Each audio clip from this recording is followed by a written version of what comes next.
Estamos este año comenzando una serie que nos ha parecido muy importante. Resulta que todos los acontecimientos económicos, sociales, políticos, ¿verdad? Y de mucha índole, espirituales también, de salud, que nos rodean, hacen estos tiempos de mucha incertidumbre. Y ahora es más que nunca que nosotros tenemos que aprender a discernir la voz de Dios. Y se lo dice a alguien que tiene 40 años de haber conocido al Señor Jesucristo, que sí, he trabajado como pastor asociado, pues he adquirido un grado ministerial sobresaliente, con estudios en el extranjero y bueno, y qué sé yo, dirigiendo un ministerio para pastores. Pero yo quiero decirles que no, yo creo que no había comprendido este asunto de escuchar la voz de Dios. Cómo Dios quiere que cultivemos una relación de amor con Él y que a partir de esa relación de amor con Él nosotros entendamos cuáles son sus planes, cuáles son sus propósitos. Entonces hemos estado discutiendo eso, hemos compartido cómo es que Dios se manifiesta a través de sus nombres y cómo esos nombres no solo están ahí para que los memoricemos, sino que están ahí para que nosotros tengamos la experiencia que tuvieron esas personas a las cuales Dios se les reveló de tal manera que ellos dijeron, hombre, Jehová es mi sanador, ¿verdad? Jehová es mi proveedor, el Señor es mi justicia, Él es mi guardador, Él, etcétera, etcétera. Es muchas cosas que la gente experimentó y de la experiencia que tuvieron, ellos entonces decidieron llamar los lugares o a la experiencia, ¿verdad? Como un nombre de Dios. Es así, pues, cuando uno se pone a ver con esa óptica, cómo Dios se ha revelado a la humanidad a través de la Biblia, encontramos centenares de nombres. Es fascinante la primera lección, yo se la recomiendo. La semana pasada estuvimos compartiendo sobre 7 realidades en esto de encontrarse con Dios. ¿Cómo es que funciona esto? ¿Y qué es lo que Dios quiere hacer, verdad? Entonces yo voy en algún momento de la charla voy a refrescar algo de esas 7 realidades porque eso es un concepto bien amplio, ¿verdad? Que lo que realmente quiere decir es que Dios tiene propósitos, Él tiene deseos, Él está moviéndose, está trabajando a nuestro alrededor y Él nos está invitando a participar. Entonces, hay una acción de parte de Dios y una reacción de parte de nosotros a caminar en esos procesos. Así es que vamos a compartir la sesión número 3. Me ha parecido a mí muy interesante este concepto de que Dios nos invita a unirnos a su obra. Y el pasaje que vamos a tomar como base es maravilloso, este que dice, porque Dios es el que en vosotros produce así el querer como el hacer por su buena voluntad. ¿Se imagina ustedes si los deseos que le vienen a su corazón no estuvieran basados solamente en los sueños, en las aspiraciones, en los deseos que usted tiene de alcanzar cosas para Dios, sino que fuera un deseo que Dios se lo ha puesto, porque así dice, Él produce el querer, el deseo. Eso es cosa de lo que nosotros necesitamos, pero ahora estamos nosotros al revés. Nosotros nos vienen los deseos y luego queremos que Dios bendiga nuestros deseos, incluyendo las cosas espectaculares que emprendemos, ¿verdad? Como es edificar un templo, fundar un ministerio, un orfanato, qué sé yo, cuántas cosas Dios nos va a llevar a hacer. Y queremos que Dios bendiga nuestros sueños. Ese es el problema que nosotros tenemos que resolver y por eso es importante que nosotros los líderes manejemos estos conceptos. Les recuerdo que estoy usando como base el libro Experiencia con Dios de Henry Blackaby. Si lo necesita, escríbalo en el chat y nuestros colaboradores le van a enviar ese libro en PDF para que usted lo descargue también. Lamento que esa lectura de ese PDF es bien difícil, está muy lleno así. Pudieran ustedes también descargarlo desde Amazon, claro, comprándolo el libro, ¿verdad? Pero la lectura es mucho más cómoda y creo yo que va a ser una mejor experiencia. Entonces, esta es la cosa, ¿verdad? De que las historias bíblicas nos llevan a enfocarnos en los propósitos de Dios. Es algo que tenemos que volver como a lo básico. No importa cuántos años tengamos de ser cristianos, es muy probable que estemos acomodados o acostumbrados a hacer lo que nosotros queremos y no realmente buscando los propósitos de Dios. Y este es el asunto, cuando recapacitamos en lo que es el pecado, la esencia del pecado es dejar de enfocarnos en Dios para pasar a enfocarnos en nosotros mismos. Ese es el pecado realmente. No es la acción de pecar, sino el hecho de dejar de enfocarse en Dios para enfocarme en mis capacidades, en mis sueños, en mis deseos. Esa es la esencia del pecado. Pero ¿qué es la salvación? La esencia de la salvación es exactamente lo contrario. Es negarse a uno mismo cada día, dice el Señor Jesús, y retornar a enfocarnos a Dios. Ahí comienza el estado de la salvación. Es importante recordar que hoy en día, ¿verdad? La iglesia evangélica ha tornado el evangelio solo, en el equivalente a un tiquete al cielo. ¿Qué quiero decir? Que el énfasis es reciba a Cristo para salvarse. Y el evangelio es mucho más que eso. Sí vamos a ir al cielo y tenemos que tener esa seguridad, pero no nos vamos a ir ahora. Va a pasar años, décadas. Primero Dios, ¿verdad? Si Dios le da vida, para poder ir al cielo, reunirse con su Padre Celestial. Pero del momento en que usted recibe a Cristo, al momento en que usted va al cielo, ahí, ¿qué va a hacer usted? Usted va a vivir el evangelio. Usted va a encontrarse con Dios y va a vivir las aventuras que Dios tiene para su vida. Entonces, esto es bien importante, hermanos. Tenemos que predicar el reino de Dios, no solamente la salvación. Es bien importante. Me pareció interesante hacer esta comparación. Este resumen yo lo he hecho, lo he producido en base a la lectura sobre cómo es una vida centrada en Dios y cómo es una vida centrada en uno mismo. Y le va a sorprender a usted cómo a veces, según nosotros, vivimos centrados en Dios, pero al analizar es muy probable que si nos pasamos un examen, aquí hay 8 características. Si nos ponemos una nota del 1 al 5, tendríamos que sacar buena nota en centrada en Dios, ¿verdad? Pero si sale mayor en la centrada en uno mismo, tenemos que hacer algo. Por ejemplo, confiar en uno mismo. Ese es uno de los valores del mundo. Y lo tenemos todos como un valor, ¿verdad? Le llaman la autoestima, ¿verdad? Y dice que usted tiene que creer en usted mismo, ¿verdad?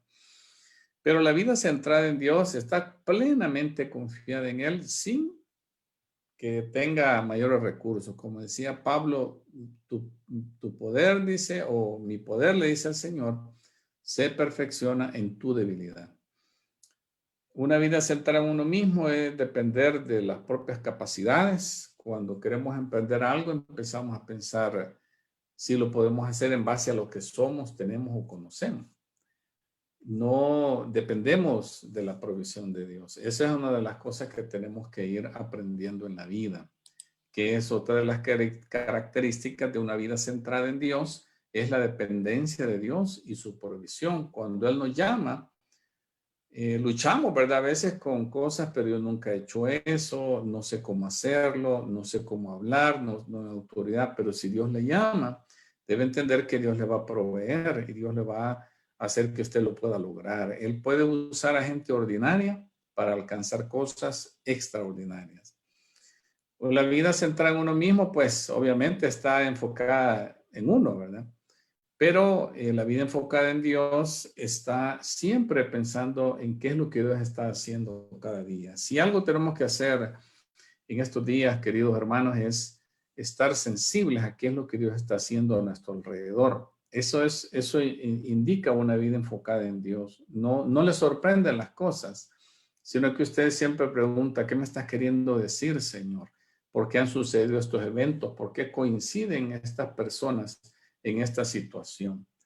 Una persona que se centra en ella misma es orgullosa y siempre está hablando de sus logros personales. Nosotros lo podemos sentir cuando dialogamos. La otra persona nos cuenta un éxito y nosotros salimos con otro mayor, ¿verdad?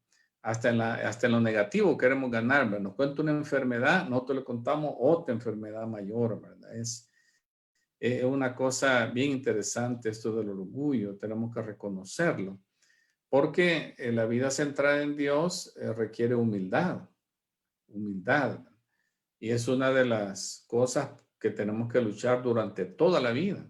No creer que ya hemos alcanzado la humildad. La humildad es algo que todos los días tenemos que batallar por vivir en ese estado. Cuando usted siente que ya es humilde, es que ya perdió la humildad, hermano. Es algo que tenemos que crecer siempre. Una persona centrada en ella misma está afirmada, ¿verdad? Como yo les decía, en ella misma. Eh, pero la vida centrada en Dios requiere negación de uno mismo y uno renuncia a sus deseos, a sus metas y aspiraciones para ponerse en las manos de Dios para servir en la mejor manera que Él quiera. Y eso incluye hasta lo bueno. Recuerdo la historia de un pastor joven recién casado que durante meses, terminando su seminario allá en los Estados Unidos, preparándose para pastor, hizo investigaciones sobre dónde debía él ir a fundar iglesias. En su mente iba a ser un plantador de muchas iglesias, preparó estrategias. Él dijo, yo no voy a necesitar fondos porque voy a ser un pastor bivocacional, es decir, voy a tener un empleo y también voy a servirle al Señor en el ministerio. Así es que él se fue con su esposa al lugar donde querían servirle. En ese año en los Estados Unidos era una prosperidad económica tremenda. Prácticamente no había desempleo, pero para sorpresa de ellos, en todo el tiempo que estuvieron ahí, no pudieron conseguir empleo, se agotaron sus ahorros, no pudieron abrir ni una iglesia y fue un fracaso total. Tuvieron que regresarse a vivir con sus padres y el hermano preguntando, Señor, ¿y por qué no puede hacer esta buena obra que es para tu reino? Pues todo el problema era que eran sus planes de él, ¿verdad? Sus sueños, aunque eran cosas buenas que se ven como que son de Dios, pero no es la manera de Dios. Y esa es otra cosa, los propósitos y las maneras de operar de Dios. Con el tiempo, cuando este hermano reconoció su orgullo, que él creía que tenía todas las explicaciones, lo tenía todo bien cuadriculado, y se humilló. Entonces se fue a buscar un empleo pues en un ministerio de los talentos que él tenía y de repente empezó él a escuchar peticiones de personas que si podía llegar a colaborar para plantar una iglesia. Él dijo, pues sí, voy a llegar a colaborar. Y así como colaborador, él a estas alturas ha logrado plantar muchísimas iglesias y ya no lo hizo con la metodología que él tenía, sino que fue en la invitación a través de las personas que Dios le llevó a conocer. Entonces, esto es bien interesante, hermanos. Esto de humillarse, de rendirle a Dios nuestros sueños, de entender que no es nuestra capacidad la que nos va a dar la victoria, sino que es Él, es algo bien importante. Otro problema que tenemos hoy en día, hermanos, es que buscamos ser aceptables ante el mundo. ¿Y cómo es esto, verdad? Bueno, cuando hoy estaba leyendo la escritura, en mi lectura bíblica de la mañana, que dice el Señor que preocúpense, dice, cuando la gente hable bien de ustedes, dice, porque así hablaron de los falsos profetas, ¿verdad? Entonces, yo me pongo a pensar, si nadie me rechaza y no que al contrario me abren los brazos donde quiera que yo llego, ¿no será que he perdido yo mi sabor de sal, mi efecto de iluminar a la sociedad? Porque todo el mundo parece estar bien contento conmigo, ¿verdad? No es que voy a empezar a insultar a la gente para que no me quieran, pero sí es interesante, hermanos, entender que tenemos que buscar primeramente el reino de Dios y su justicia. Y las otras cosas que pueden ser comodidades materiales, un vehículo bonito, un lugar donde vivir bien bonito, que no nos falte la comida, todo eso el Señor nos lo va a dar. Pero para algunos de nosotros son como estatus, ¿verdad? Que sentimos que tenemos que tener ciertas cosas para entonces ser como estratégicos, algo así. Pero tengamos cuidado, hermanos, no estaremos cayendo en esto de ser aceptables ante el mundo y dejando de ser sal y luz. Por otro lado, cuando uno camina centrado en uno mismo, todas las circunstancias las ve desde la perspectiva humana. Todo tiene un pero, todo tiene algo que no se puede hacer, todo es imposible, todo es que hay que hacer algo para que esto resulte humanamente posible y no vivimos centrados en Dios buscando la perspectiva de Dios en nuestras circunstancias. O sea, siempre ver cómo Dios pudiera lograrlo. Claro, tiene que ser en el ámbito de lo imposible, ¿verdad? Siempre tenemos que estar en esa dimensión, ver cómo puede ser. El Señor Jesús era experto en meter a los discípulos en esta situación de conflicto mental, ¿verdad? Cuando les decía, denles ustedes de comer. ¿Cómo? ¿Cómo vamos a darle de comer a estas miles de personas? Entonces, ahí ve exactamente cómo personas viviendo a la par de Jesús y que pudiera bien ser nosotros, ¿verdad? Cuando nos pone una tarea el Señor, lo primero que ponemos es el pero. Y el pero es humano. No es que el Señor nos ha dicho, ¿verdad? Nada de voy a orar, voy a ver qué Dios dice, sino que todo es que no se puede humanamente. Entonces hay que tener cuidado en eso. Por otro lado, el egoísmo y la vida materialista es pues el sello de una vida centrada en uno mismo. A mí me preocupa, hermanos, que no es que me preocupe, sino que es entender que la naturaleza humana así es. Cuando una persona se le da acceso al poder, como por ejemplo tener dinero, manejar dinero en cantidades grandes, sin rendirle cuentas a nadie, la naturaleza humana sale ahí y por muy buena persona que se mire la persona cuando tiene ese poder, es una situación bien complicada. Yo creo que deberíamos nosotros ponernos nosotros mismos límites para no caer en esa situación. La gente en su sencillez puede ofrendar, ¿verdad? Y dar mucho a la iglesia. Y si usted tiene un sistema en que todo va a caer al pastor y no rinde cuentas, algunos, ¿verdad? Tienen iglesias grandes donde, pues, literalmente se enriquecen y es la fama que oye uno que las personas hablan así mal de los pastores, ¿verdad? Cuando se mueven esas cosas. Pero realmente es una vida materialista, ¿verdad? El dinero lo puede corromper a uno. Hemos oído casos desde los años 80 de los primeros televangelistas, un famoso Jim Baker que lo metieron preso porque le comprobaron que todo el dinero que recibía de las contribuciones pues era para puros lujos, ¿verdad? Unos lujos increíbles. Por ejemplo, tenía esta manía, dicen, de eso se llama megalomanía, el hecho de vivir en el lujo, pero un lujo extremo, ¿verdad? Por ejemplo, un jet privado donde el jet iba lleno de un pan especial de cierto lugar del mundo que echaba un olor que le gustaba a él. Luego llegaba a un hotel y alquilaba una suite para él y la otra suite llena también de cosas que huelían rico solo para que le llegara el olor a él. Eso es, imagínense cuánto costaba ese gustito de esta persona. Y bueno, quedó preso porque en los Estados Unidos hay mecanismos para eso, ¿verdad? Pero eso no ha impedido que otras personas sigan enriqueciéndose así. Tenemos que tener problema. Tenemos que tener cuidado con ese problema.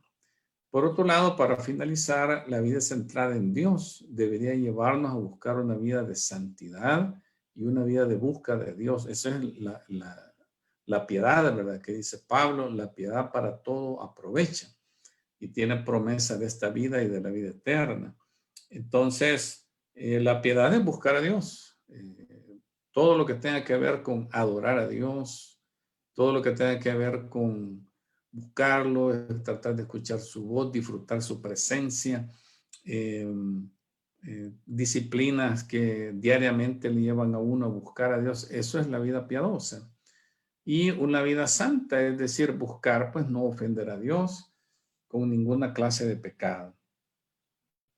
Somos seres pecadores en realidad, pero dice la escritura, el que practica el pecado es del diablo, el que practica, o sea, no estamos hablando de que uno cayó en una falta y que luego uno dice, fue un error, me arrepiento, se aparta y no lo vuelve a hacer. Así debería ser la vida del cristiano. No estamos hablando de alguien que está viviendo continuamente en el pecado, nunca se aparta de él y quiere seguir predicando, quiere seguir. Esta es una situación peligrosa que vamos a llevar a nuestros colaboradores a situaciones peores que las que nosotros estamos viviendo. Así es que la vida centrada en Dios debería de producir ese tipo de personas. Bueno, ver algunos ejemplos bíblicos de una vida centrada en Dios. José prefirió ir a prisión antes que ceder a la tentación de aquella mujer que se le ofrecía continuamente, pero él le dijo claramente: ¿cómo pecaría yo delante de Dios? Y pecaría a las personas, le fallaría a la gente que ha confiado en mí. Y fue a la cárcel, ¿verdad? Estuvo dispuesto a eso, una persona centrada en Dios. Josué y Caleb, habían 12 espías que fueron, 10 demostraron que no confiaban en Dios, pero ellos estuvieron dispuestos a actuar en la confianza a la palabra de Dios en lugar de actuar en base a sus propias fuerzas y recursos.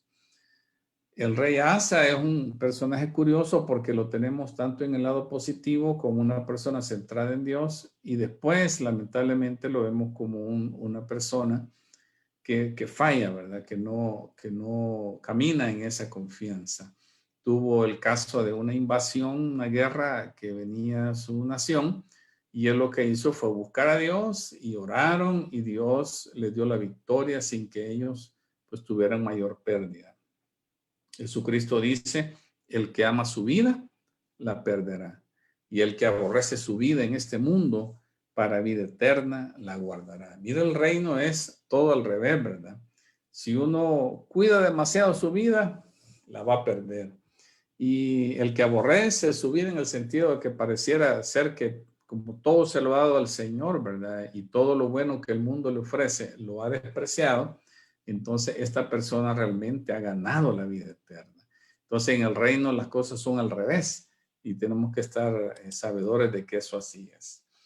Es bueno también ver ejemplos bíblicos de personas que vivieron centrados en ellos mismos y sus consecuencias.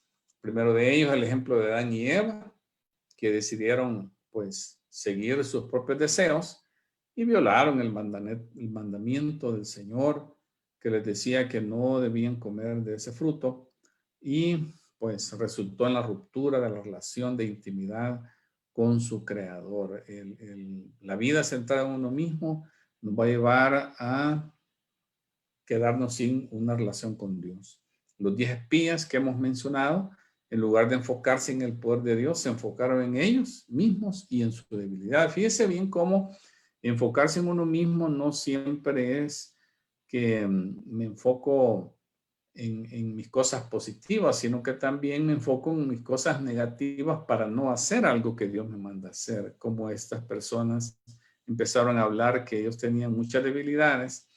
Al lugar donde iban había muchas fortalezas que no podían ellos vencer, y entonces ese razonamiento les llevó a a provocar que la nación de Israel anduvo 40 años vagando y no pudieron entrar a la tierra prometida como Dios hubiera querido. Y finalmente, pues el rey Asa, ¿verdad? Cuando ya en otra amenaza de guerra que tiene sobre su nación, envía dinero, toma, dice, todo lo valioso que hay en el templo y en su palacio, y se lo envía a otro rey para que lo venga a defender. Luego viene un profeta y lo reprende y le dice que por haberse enfocado en él mismo, la guerra no se apartará de ello. Imagínense cómo la intención de no querer tener guerra le trajo a esta persona lo que no quería. ¿Por qué?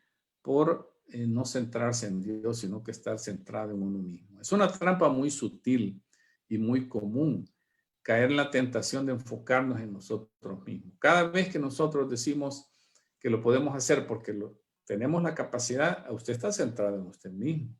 Cada vez que usted dice, no lo puedo hacer porque no tengo la capacidad, otra vez usted está dando a entender que no confía en Dios. Pero el mundo alaba a la gente que confía en ellos mismos. Pero en el reino de Dios, hermanos, es contraproducente. Nos va a dar todo lo contrario de lo que nosotros buscamos. Hablemos de los propósitos de Dios versus nuestros planes. ¿Cómo es que esta dimensión camina? Esto es bien interesante. Cuando Dios comienza a hacer algo en el mundo, Él toma la iniciativa de decírselo a alguien. Por eso es que Él dice, haré algo sin que se lo revele a mis siervos los profetas. Eso es lo que está en la palabra. En la gracia de Dios, Él involucra a su pueblo para cumplir los propósitos de Dios. Ese es algo que Él lo hace en su soberanía, no hace aparecer las cosas, sino que nosotros somos su vehículo para hacer las cosas. Entonces Dios está operando en el mundo y nos está invitando para que colaboremos con Él. Ejemplos bíblicos de esto es Noé, cuando Dios estaba por traer el juicio, con mucha anticipación, invitó a Noé para que construyera el arca y pudiera traer salvación en medio del juicio. Otro caso bíblico es Abraham, cuando Dios pasa por ahí aquellos tres personajes, aquella teofanía de Dios, ¿verdad? Que se le aparece a Abraham y ellos dicen, no le vamos a revelar a Abraham los planes que tenemos. Y le revelan su plan de destruir Sodoma y Gomorra. Otra vez el punto nuestro es que Dios tiene propósitos y nos lo revela a nosotros. Gedeón está por ahí escondido, pero Dios se acerca a él para decirle que lo va a usar para liberar a los israelitas del yugo de los madianitas. Y Dios está obrando ya, la gente ha estado clamando, dice, y él está oyendo el clamor y entonces busca una persona para usar. Fíjese bien que el común denominador aquí es que estas personas no estaban buscando hacer algo porque lo habían soñado, porque les gustaba, porque tenían capacidad. No, ellos hicieron algo que Dios les dijo que hicieran y esa era toda la razón, que Dios tenía un propósito y que ellos tenían que obedecer. Espero que nos quede bien claro esto. Cuando Dios quería enviar a Jesucristo al mundo, ¿verdad? Se lo comunicó a una muchacha jovencita que se llamaba María y le dijo que iba a hacer una obra de salvación para la humanidad. Cuando Dios quería enviar el evangelio a los gentiles por todo el mundo, detiene a Pablo cuando va de camino a Damasco, él bien concentrado en sus propósitos de él, ¿verdad? De Saulo. Viene Dios, lo detiene para que él deje eso y se concentre en los propósitos de Dios. Miren qué cosa más interesante. Lo importante no es lo que estos personajes querían hacer, sino lo que Dios quería hacer. Eso es algo fundamental. Espero que Dios nos esté hablando este día. Así es que, ¿cómo es que nosotros procedemos? Así como dice este gráfico, nosotros pensamos las opciones, lo puedo hacer de esta manera, si no me sale, pues pruebo la opción B y luego tengo el plan C para poder hacer lo que yo quiero. Y así, ¿verdad? Decidimos planes para la familia, planes para la empresa y planes para la iglesia, ¿verdad? Pero cuando los implementamos, como Dios no está ahí, entonces hay problemas. Muchas veces la gente ni quiere hacer las cosas, ¿verdad? Pero nosotros queremos imponer las cosas y tenemos problemas, ¿verdad? Así es que el resultado muchas veces es pobre, ¿verdad? Y mucho menos de lo que nosotros andamos buscando y a veces hasta destructivo para nuestros colaboradores, como es el caso de personas que se van de la iglesia, van a fundar otras iglesias, familias incómodas, pleitos y cuantas cosas sencillamente porque hicimos algo que no procedía de Dios, sino solamente de un deseo que nosotros teníamos. Tenemos que entender, hermanos, que si reconocemos a Jesús como la cabeza de la iglesia, eso significa que vamos a oír qué es lo que Él quiere hacer primero. Porque mire, el Señor Jesús va a lograr más en 6 meses que lo que nosotros lograríamos en 60 años. Eso es una realidad, hermano. Todo lo que nosotros quisiéramos hacer con la ayuda del Señor y con la dirección de Él, lo lograríamos rápidamente. Pero si nos apartamos de su dirección y no escuchamos su voz, pues va a estar bien difícil. Se nos va a hacer bien complicada la situación. Aquí es donde hablamos de las aventuras con Dios, ¿verdad? Y aquí está el gráfico de las 7 realidades de escuchar a Dios, ¿verdad? Dios, como está este gráfico en la nube, está con una visión eh, maravillosa. Esta es la mente de Dios, que dice, ¿quién conocerá la mente de Dios? No lo sabemos. El Espíritu Santo nos puede revelar la obra de Dios. Entonces Dios quiere hacer algo. Y el deseo es que nosotros caminemos en obediencia y que vayamos experimentando la naturaleza de Dios en la medida que caminamos en obediencia. Pero eso es bien difícil. No sucede tan fácil. Entonces lo que Dios hace es que nos va llevando en un proceso. Antes de que podamos entender siquiera dónde tenemos que caminar, Dios nos llama a cultivar una relación de amor con Él. Y aquí, hermanos, qué importante. Cuando yo les comentaba el otro día, cuando andaba yo de novio con Raquelita, ¿verdad? Pues era un enamoramiento impresionante. Yo quería estar siempre ahí con ella, visitándola en su casa. Era el tiempo de la guerra civil, había estado de sitio, de veras a uno hasta lo podían matar si no estaba a cierta hora en su casa. Y yo recuerdo que me arriesgaba hasta el último minuto, ¿verdad? Para poder estar ahí con la persona que yo quería estar. No sentía el tiempo, ¿verdad? Y yo me imagino que si usted alguna vez se ha enamorado, va a entender lo que yo le estoy diciendo. Entonces, la pregunta es, ¿sentimos así nuestra relación con Dios? ¿Sentimos esas ganas de estar con Él? Seamos sinceros, hermano. Probablemente no lo sintamos. Yo creo, tengo que confesar que por muchos años he vivido portándome bien y haciendo lo bueno. Pero el único bien más importante que no había estado haciendo era de enamorarme de Dios. Y eso significa dedicar tiempo para Él. Entonces, me estoy dejando, ¿verdad? Que esto suceda, dándole tiempo, dedicando tiempo a solas con el Señor, un buen tiempo en las mañanas, despertándome más temprano que de costumbre para poder hacer todo lo que falta hacer en el día. Entonces, claro, significa dormirse más temprano, ¿verdad? 9 de la noche ya estoy pues buscando dormirme, 9:30 ya dormido y buena en la madrugada pues buscando el Señor. ¿Por qué? Porque eso es lo primero. En esa relación con Dios, Dios va a comenzar a hablar y esa es la fe. Y debemos pensar en esto, hermanos, como cuando Moisés levantaba las manos y oraba para que prevaleciera Israel y venciera a Amalek.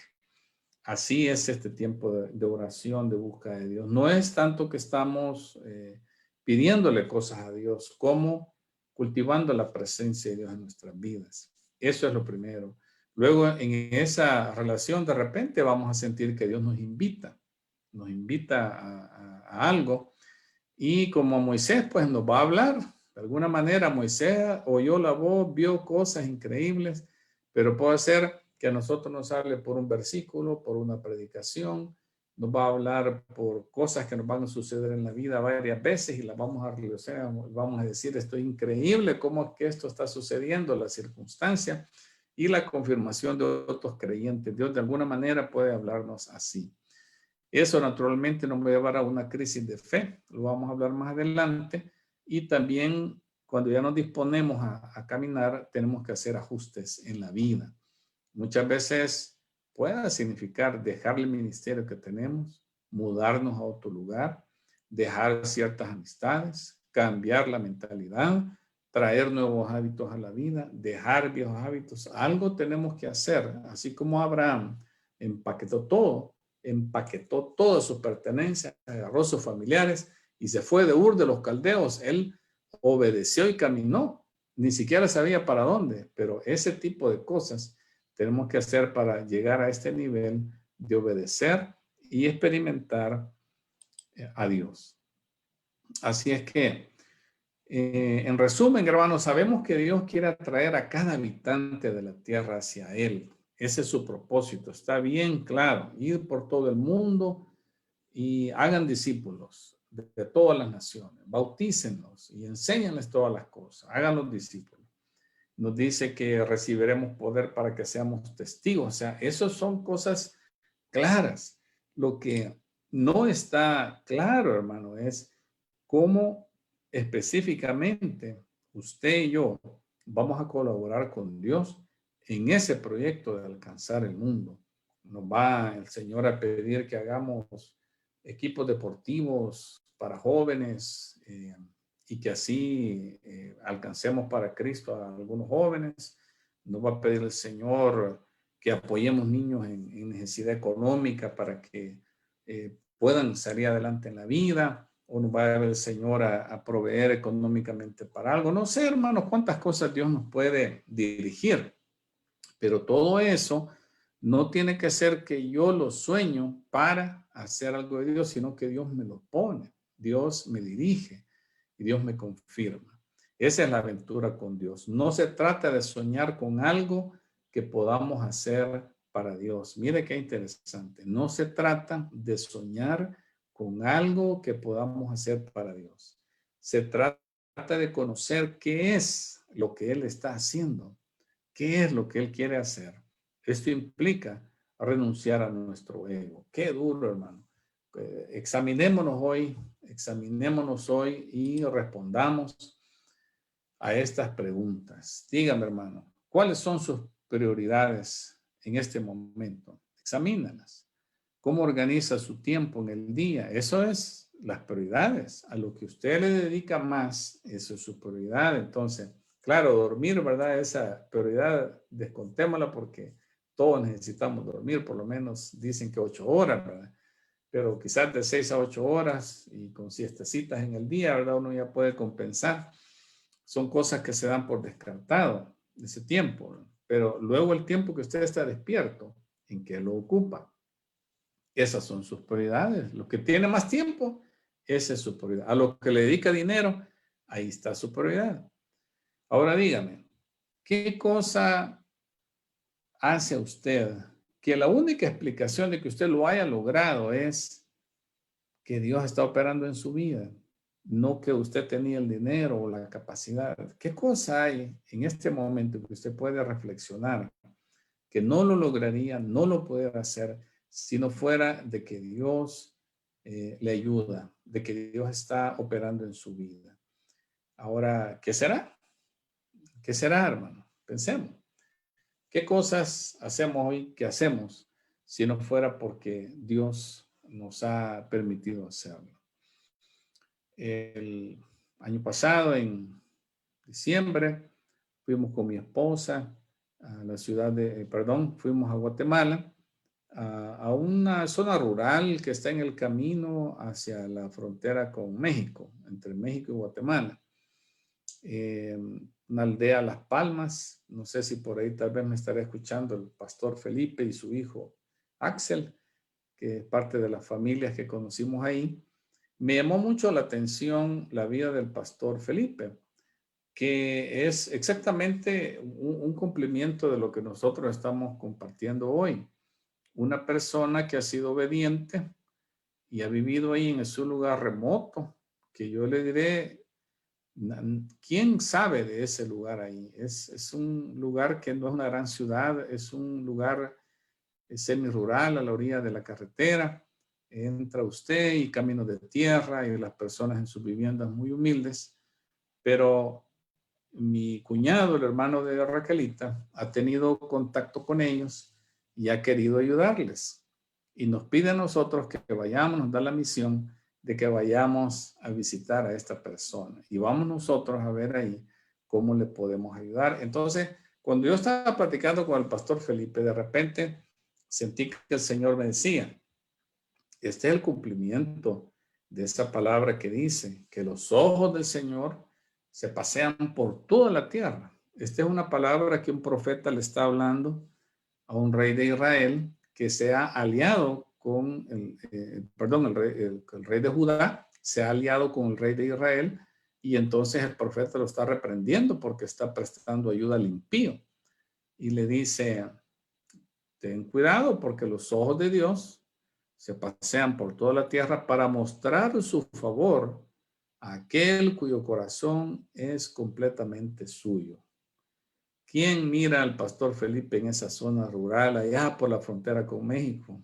Muy pocas personas, pero ¿sabe qué? Dios sí lo mira. Dios está viendo.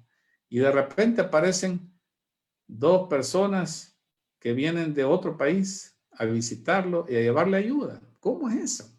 ¿Cómo es eso? Sino que Dios permite que esas cosas sucedan y no hay otra explicación. Él no me habló a mí, no me financió el viaje, pero nosotros estuvimos ahí. La única explicación es que Dios lo hizo porque hoy está operando en la vida de esta persona. Un gran ejemplo para seguir. Y así cosas así, hermanos, debemos de nosotros tener en la vida cosas. ¿Qué cosas yo estoy logrando? Que la única explicación por la cual lo estoy logrando es que Dios está operando en mi vida.